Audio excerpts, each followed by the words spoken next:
But earlier in the show, we started out with Ziggler and Owens.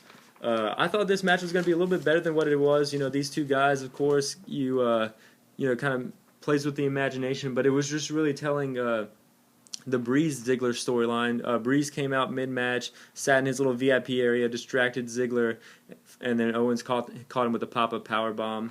Owens throughout the match still attacking the leg that Breeze took out, so that's a really good. That's what I was getting to earlier. Yeah, good psychology. Well, him basically leaving no stone unturned in terms of his performance. Again, it's detailed things, it's little things. He came out definitely as someone to sympathize for. Mm-hmm. And he delivered. I mean, even to the point where when he ran the ropes, he falls. He's hopping around. Sure, Ziggler's great. He's hopping around, selling the leg, still trying to get his offense. But what happened here is what I was wanting to happen last week, where I wanted somehow Dolph Ziggler to be distracted by Tyler Breeze taking selfies of himself around the ring, and that's what happened, and it cost him the match. Dolph's been losing a lot recently. I mean, I think he lost last week, he lost this week. He's on a losing spree. They're building up Tyler Breeze as definitely in his head, and then they're making him they're handicapping him. I mean, I hope moving forward they still attack that knee to whenever,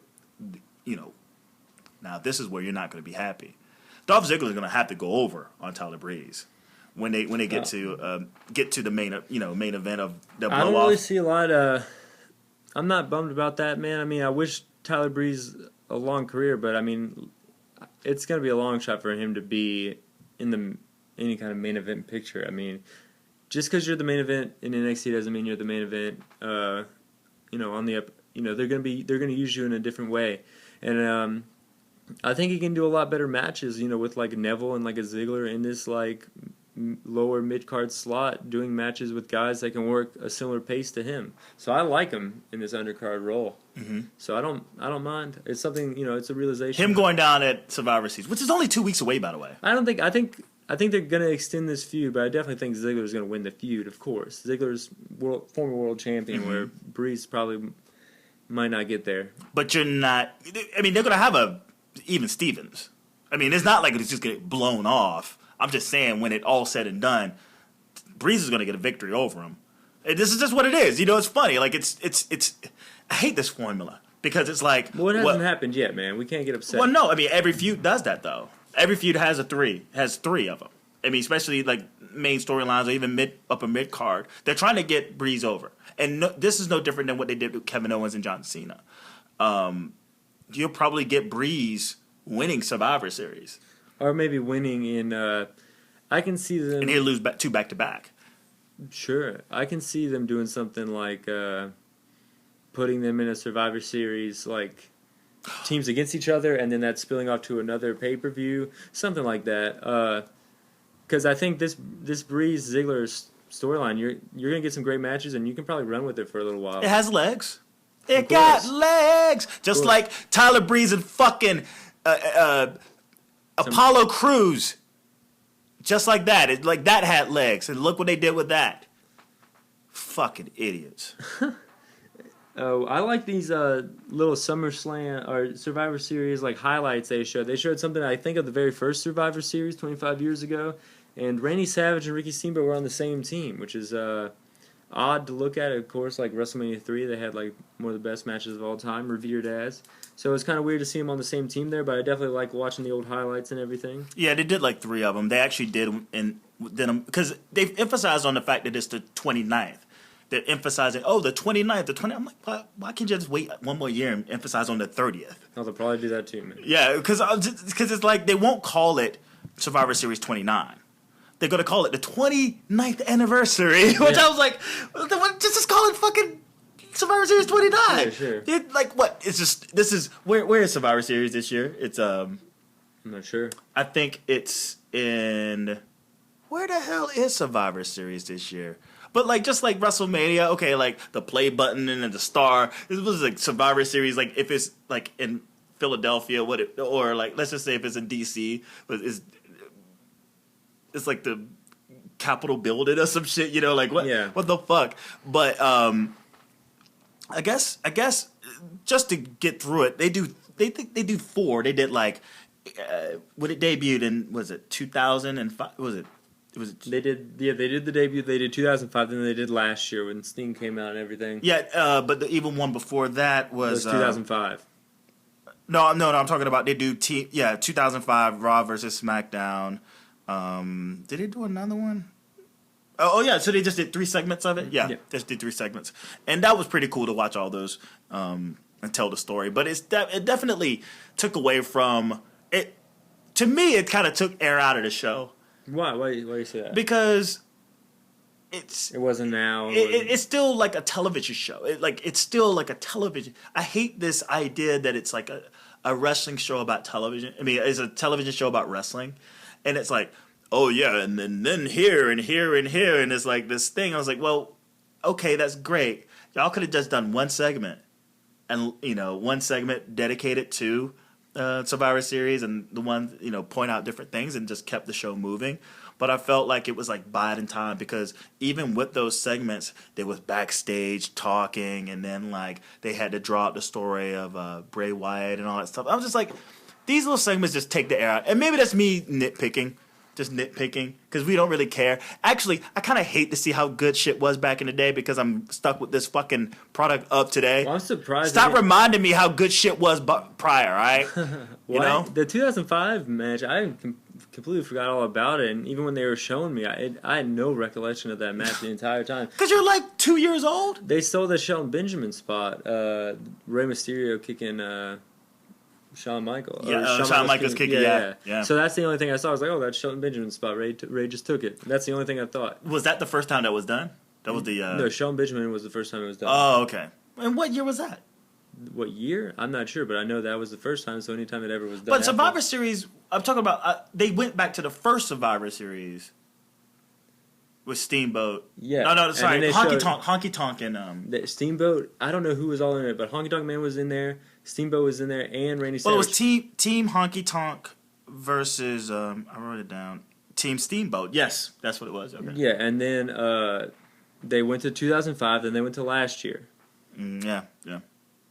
Yeah, so they stole the. That's all I thought was Ray took the Benjamin spot, but whatever. I mean, it was a good spot. It was good to do. Shawn Michaels is a great athlete. My favorite. I would say my second favorite part of the night, because I guess the main event was what it was, but Miz versus Cesaro really entertained me. Yeah, oh, dude, Cesaro is amazing. And The Miz is just as amazing. No, not just as. The Miz is good. No. I mean, he's at their respective roles. No. Cesaro is the best worker in the company, and The Miz I'm is not taking anything. Slow down, it's not just Captain. As. It's not just as. I'm just saying, The Miz, in his role as a heel, I feel like he's still the most effective heel on the roster. His in-ring is whatever. I'm a fan of his in-ring. But I think if you want to make someone look good, you want to put someone in that position and actually do a really good job, Cesaro looked as good as The Miz did for him. I think. Those two in the ring together was just a good thing. Yeah, I really like watching Cesaro really get his offense in, and I like The Miz being a slime ball. And I like him getting his shit in, getting the heat for Cesaro, and then tapping out at the end. Like that's textbook shit. You know? Yeah, but it was all Cesaro. The Miz is a great wrestler, and I'm not trying to, but no, you're just Cesaro is in his own league. In ring ability, he makes Sheamus look good. That's how good The Miz is. No, that's how good Cesaro is. No. I'm just saying you're taking no one else can do that. You're taking my topic. You're taking what I'm saying in the wrong context, because you're thinking that I'm putting Miz over Cesaro. No, but I'm saying you're putting him on the same pedestal, and that's an insult to Cesaro. Cesaro is a league of his own right now. No. Like, in terms of, I'm not talking about like wrestling ability. I'm talking about playing the role. I think The Miz is good, but not as good as Cesaro. In that match, he was as much of a part to that match as Cesaro was. Now, again, if whatever your personal feelings you have for Miz or whatever accolades you have for Cesaro is one thing, but like I personally, that's all I'm saying. I know. I'm not making comparisons, and I personally think that you can. Cesaro's been cheered for weeks. Whoever you put him with, so it doesn't matter. The Miz could have been a beanbag.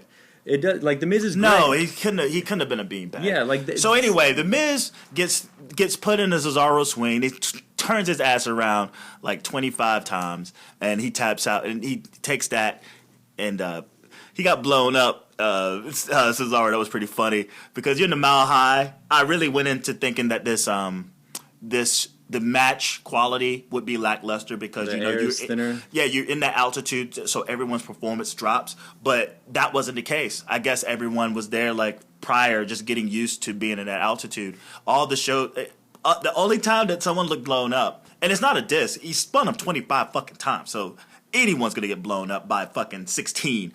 But you can see him like, oh, goddamn, and then he puts him in the sharpshooter, and Miz taps out. I was highly entertained by this match. I highly entertained by the both of them. Sure. I was highly entertained by the both of them. But I think a better Miz match is like the one on SmackDown where he has to put the pumpkin on his head and gets kicked and little things like that. But he turned dastardly after a while. It went from 0 to 100. He does a great job in his role, but to say that I'm not going there. I'm not having that conversation because no, because you want to make a point that I'm not trying to make that same point. I know, yeah, because I'm not trying to make that point. I'm not making in this match. Yes. No, because Cesaro has been cheered just like this through 4 weeks. You're taking what I'm saying out of complete context. No, it's not just as good. I know what you're saying, but you just you're not doing it. Or you wouldn't be saying what you're saying. No, because okay. You said the Miz did. We just disagreed. I know, no, but you said did just as much. Okay, well, I mean. It's like I'm not going to get all worked up about this. I mean, there's no need for you to get all worked up about it. No, you should. Yeah, you're not getting worked up because you're wrong, but I'm getting worked up because you're not listening to the right side. Here we go. It's true, man. Cesaro gets cheered the same way throughout. Why are you getting worked up? Because I'm explaining. You didn't let me finish. You keep interrupting my point. Cesaro gets cheered every week the same. The Miz does not get booed the same. He does get booed the same. No, he does not. Not as much as when he's getting the shit beat out of him by Cesaro. You're close enough to the mic, bro. I'm trying to see. You keep interrupting. You keep trying to change the subject. You never let me say my full. Because it's not the point. No, I heard your point, but it's not true. It's not just as. The Miz is not over Cesaro. The Miz is not on the same level. I didn't say that he was over Cesaro. You said he was the same level, and then you said that I was trying to say that you said that he was over. But no, he's not on the same level. He is worse. Cesaro, and that's not shitting on the Miz. You are shitting on the Miz. No, I'm not, because Cesaro is that much better than everybody else, mainly in the world. He's like top 2 or 3 in the world right now. To say that the Miz is anywhere close to top 2 or 3 in the world is ridiculous. I said this match. I said just this match. I just said this match. They both really did a great job. Yeah, and that's all I said. They both did a great job, but not just as good. No, you want to take it to everything else. I could give a fuck about taking it. I wasn't trying to make this ultimate conclusion. Yeah, you said just. I know this match. Yeah, even this match. No, every move, every movement. No, every movement, down, man. Like wow, from 11 to 8, man. I'm just saying. We're not even talking about NXT, man. He's only been on the main roster for fucking 4 or 5 years, and you worked up as much as if I'm talking shit about fucking Charlotte Flair versus Brie Bella. Like, come on, it's okay. It's okay. You know, I'm allowed to have an opinion. I don't make my opinion for it to be. Would my opinion be the same? No. Because here's the thing. I say what I said, and you counter it. I'm not asking to be countered right then. You know, like I'm not asking to be countered. Well, maybe I'm helping you see more. I'm helping you see more, man. I just enjoyed the match for what the both of them did, and that very match the same. I think both of them extenuated each other. That's it, and I'm gonna leave it there. And then you're like, when you get close, and you start making that straight face. It's like, whoa. Well, you never fully let me say the full point because I know what you're about to say. No, how do you know? You're not guaranteed. You're not like Miss Cleo. You want to discredit the Miz. No. You do. He's not. You said he's just as. He's not just as Cesaro. He is less than Cesaro. There's no reason to get worked up about this, though. I enjoyed it for what it was. Sure. And I think The Miz did as good of a job as Cesaro did. And I leave it at that. Sure. And who cares? I mean, obviously people listening, and I wouldn't get so worked up if you let me say the point once, but keep having to reiterate it makes me want to speak over you. But if you just let me say my point where, no, that's not true, Cesaro's one of the best in the world every single time he goes out, where The Miz is not one of the best in the world every time he goes out. He does help the match. He is a good heel, but Cesaro is a good heel. He's one of the best heels, one of the best faces. It doesn't matter what you do. The Miz is not that. Like, Cesaro made this match what it was. All right. It's true, man. Yeah, okay, so Miz... conclusion, Miz is a fucking sack of potatoes. Well, that's your opinion, man. Miz is a sack of potatoes. This is his opinion. I never said that about you. There's a sack of potatoes got put in a fucking sharpshooter. The sack of potatoes tapped out. That's all it should be in Cesaro matches, because that's all it is, but, like, The Miz is still good. So the Wyatt family comes out in the second hour and cuts probably one of the best promos possible. It starts to get real drastic. You know, you could tell there's a little bit of lip service, but when it gets to the meat of the actual promo of the fact that he's all of a sudden a fucking Highlander. He's absorbed the power of both the Undertaker and Kane. And when it got to the point where he goes, and I can summon the thunder, and the shit goes off, and I can summon the lightning, and then they did the whole lightning and the Kane thing. I go like, whoa, okay, he so stole their powers. So what the fuck is up with this Mr. Highlander guy? Like, you know, like what's up with this? Because in the end, you go, well, you know, this is like almost Lucha Underground type shit. You know, like supernatural. When supernatural goes wrong, this has a potential to really fall on its face because you know they are just in-ring guys. You're dealing with everything in an arena, so it's not like a lot of things that are like cut and paste, like say a supernatural edit in Lucha Underground, you know. But right now we're led to believe. I mean, he summoned this shit. He summoned this shit. So right now we're led to believe that both the Undertaker and Kane are pretty much done. You know, like done. We're led to believe. And then they showed like the clips of them and the highlights, and then you just saw it get sort of the symbolism of them. Their powers getting sucked. Yeah, and I just go like, whoa, you know, like, but he delivered. He delivered. None of the other Wyatt said anything. It was suspense. You know, if you can suspend, you know, your disbelief in this shit, I feel like out of all the things that Bray Wyatt has done in his career, promo-wise, this is probably the most convincing. And it was good. And it made him look strong. Even though, you know, when we find out where the Undertaker is and where Kane is and when they go head-to-head, he's just going to lose. He's just going to lose. That's probably accurate. I agree with everything you said. I thought this was a great promo, and I think a lesser like, I don't, for lack of a better term, promo giver would have done a horrible job, and it would have been laughed at the next day, you know. But like he did a great job here. I'm just looking at my notes. Yeah. So he did a great job here, and yeah, I guess I'm eager to see where Kane and Undertaker. Yeah, what the fuck are they? How are they gonna come back? I thought they were gonna come out then, or at least something was gonna do something like maybe when they were walking, like an extra lightning bolt was gonna hit or something. You know. Or someone just comes out of the crowd. But that would have been too much. For what it's worth, it was just a good promo. They got over what they needed, the point they needed to make, and I guess we're all on pins and needles while they move forward. I guess the only thing I would ask is just like with the New Day, like this is obviously going to turn into a Survivor Series style match. Not a speculation is who joins the Wyatts, and my guess would be, you know, guys who've been there with him, or I can see Jericho coming, and I can see that everyone's talking Sting. I'm like, Sting, is he even healed yet? Yeah, I think Sting would have been a good choice if he hadn't got the neck injury. But I mean, 5 other people. I mean, hard to choose. I mean, Randy Orton doesn't have anything. If Randy Orton is back, or you know. I think he got injured taking the trash out or something like that. What was in that bag? Yeah, weights, I guess. Dead body. Weights and knives. Maybe it was the Undertaker's body. Whatever. Yeah. Well, I mean, I think Randy Orton would be a given. I think Dean Ambrose, because he's kind of floating. You don't want to put him in the main event, the world title storyline. You want to put him in his own thing, and I think He might round out the team if you're trying to do that. I have this idea that it's going to be because the Wyatt family are young upstarts. Mm-hmm. I feel like it'd be the young upstarts against like maybe the seasoned vets. That's why I put Jericho out there. Who else do I see even coming close? It has to be something even somewhat relative. Let's just say the Boogeyman came back. He was in the Royal Rumble. The Boogeyman was. I heard someone else make a joke about that. I just don't think that's. I think he would be a little bit like jumping the shark. Yeah, one because he's not as big of a character as any of them ever were on the television show, and plus I don't think.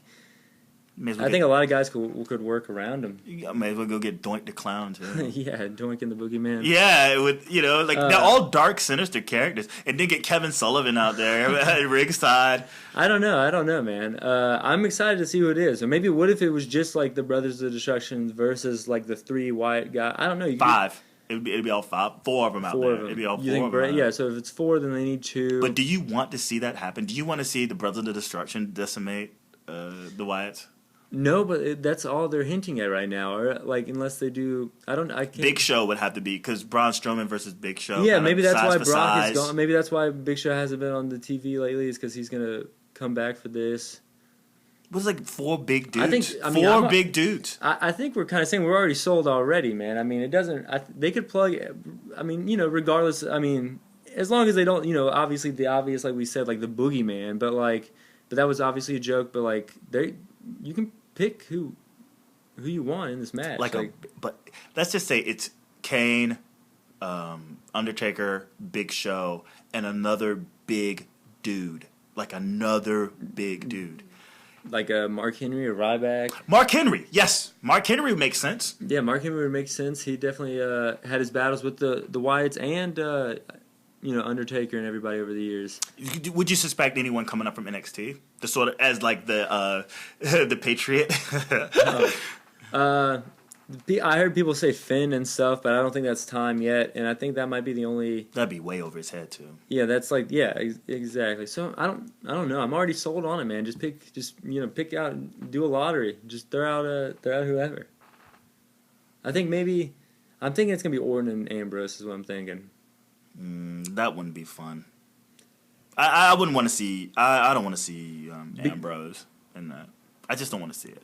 I can see that, but I don't know what are they gonna do with him on the pay-per-view. Nothing. What? Don't you watch the show? I mean, it's always been a role. I don't know, man. No, whatever, dude. I mean, whatever. It's whatever. I mean, I think even a long shot would be to bring Daniel Bryan back because he had his issues with the Wyatts as well. Is he cleared? Yeah, he's been cleared by a 3rd doctor. Oh, yeah? By a 3rd doctor. Nice. See? And you know what, WWE? Take heed to that shit because you know how you like to work in fucking 3s? 3 factions, 3 on 3s, 3 this? He got a 3rd fucking opinion. He's like, I know how this company works. Yeah, it's the magic number, you jackasses. Just clear the guy already and let him wrestle. Fuck, and let him. And if you know what? And if he does fuck himself up, it's not on the blood. It's not on your hand. It's all on his. Just if he wants to be as selfish as his fans, let him do it. Fuck it. You know? Yeah, I agree. Yeah, if he wants to go back, I mean, I think do you not think there's a point like an angle like where you have to just cut him off? No. This is the WWE not wanting the blood of Daniel Bryan on their hands. That's it. It's that simple. They don't want another. Especially with concussions, and you see what's been happening with, say, Junior Seau, a lot of suicides. You see what happened with the head trauma with the Wolverine. I just drew a blank on his name, but you know his name. Headbutt. Oh, Chris Benoit. Chris Benoit, yeah. Yeah, of course. Yeah, that's obvious. They don't want another Chris Benoit story on their hands. No doubt.